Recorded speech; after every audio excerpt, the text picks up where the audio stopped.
to Daily Focus. I'm thankful that you are joining me again this morning, and I trust that your Friday is off to a great start and that you are ready to enjoy what the Lord has on your plate today. I know I'm excited. We have a couples retreat at our church starting tonight, going into tomorrow. And then next week, Wednesday, I'll leave for Branson, Missouri, to have the privilege to preach a couples retreat to a large group of couples, 500-600 couples, and to have the privilege to be a keynote for that. So there's going to be a lot of couples retreat in the next week or so for me and my wife, and we're looking forward to every minute of it. But I'm going to do my best, even in the midst of that busy schedule in Branson, to keep up with the Daily Focus. But you'll know where I am if something doesn't allow me to do it. Well, we're in Psalm 134, and it's kind of the conclusion of this series of Psalms. And commonly understood that David also wrote this psalm. And it starts again with the same word that we looked at yesterday, behold. What is about to follow this, you may not completely be able to understand or wrap your mind around it, but if you embrace it, it'll change you forever. And so let me read this short psalm of 3 verses. It says, behold, bless ye the Lord, all ye servants of the Lord, which by night stand in the house of the Lord. Lift up your hands in the sanctuary and bless the Lord. The Lord that made heaven and earth, bless thee out of Zion. Well, here's a picture of, if you can kind of picture with me the setting. The setting is the last smoke is rising off of the sacrifice, and the day is dimming down, and the final smoke of the altars are mingling with the night skies, and people are retreating to their homes, and it's at the last part before the gates are closed, and the night watch is about to take their places to care for the sacred temple and or tabernacle area of the Lord, and so if I remember right, it's like 24 Levites and 3 priests and a guard, captain of the guard, I think was what was the night watch over the tabernacle.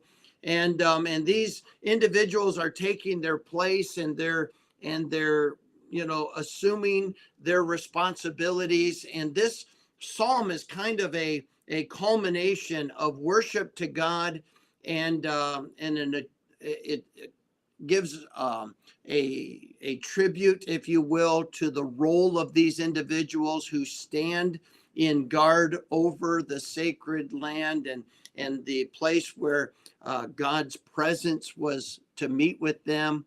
And so they're crying out, behold, bless ye the Lord. In other words, they are saying, bless ye the Lord, all ye servants of the Lord. So it's almost like a cry with a response.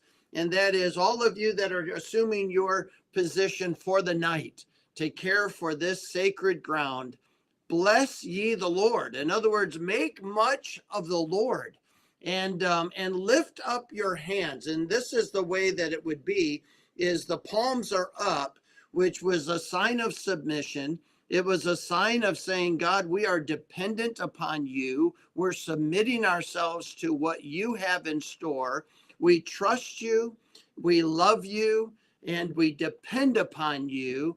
And it's never going to be about us. It's always going to be about you as we make much of the Lord. And so here he is saying, you know what? If you will, in your heart and mind, try to wrestle through and grasp the magnitude of who God is and the control in which he manifests over the entire world, and how he holds the entire universe in the span of his hand, according to Isaiah 40, and that you would see his holiness, you would see his purity, you would see the perfection of his program and what he's designed. And you stand in awe and you bless the Lord. You make much of him and you have a right view of yourself. Here, this psalm is basically giving us that picture of these night watchmen, all in their assumed responsibilities, standing in awe of God. I see them as going, wow, I am so amazingly blessed that God would let me watch over this sacred land through the night. From sunset to sunrise, this is my privilege. And I am here to make sure everything is safe, to make sure everything is done right. And I get to have a role. And I take it serious. And throughout the night, I'm just going to make much of God. I'm going to open my hands and lift them to the Lord in worship and say, I can't believe that you have honored me with this privilege to serve you in this capacity. Well, that's kind of what we're applying this morning, is that all of us kind of are in the same boat in our own dispensation. And that is that God is still God. He's in control of all things in the world, and he is sovereign over all things. He is holy. What he has designed is still a perfect design, even if it includes imperfect people.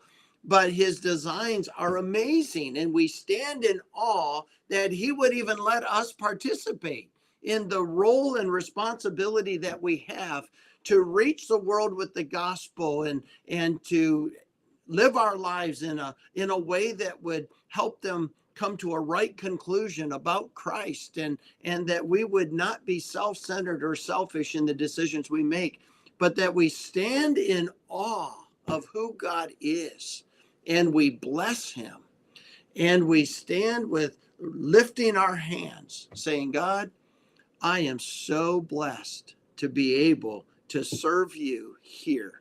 God of heaven and earth would give me a part to play. I am so overwhelmed with that goodness.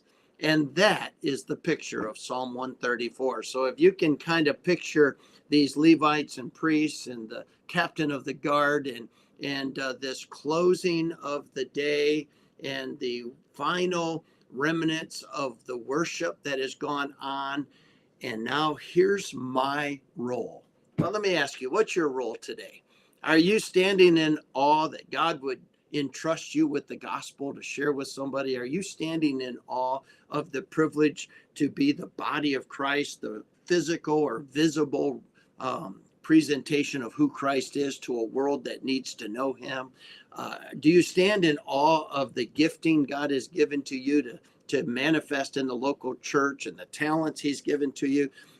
The privilege to be married and to have the responsibilities of a spouse, to have children, potentially to have grandchildren. These are amazing testimonies that God has been so gracious. Let's bless his name and lift our hands in holy worship to demonstrate to him how overwhelmed we are that he would include us. I hope you have a great day. Looking forward to next week.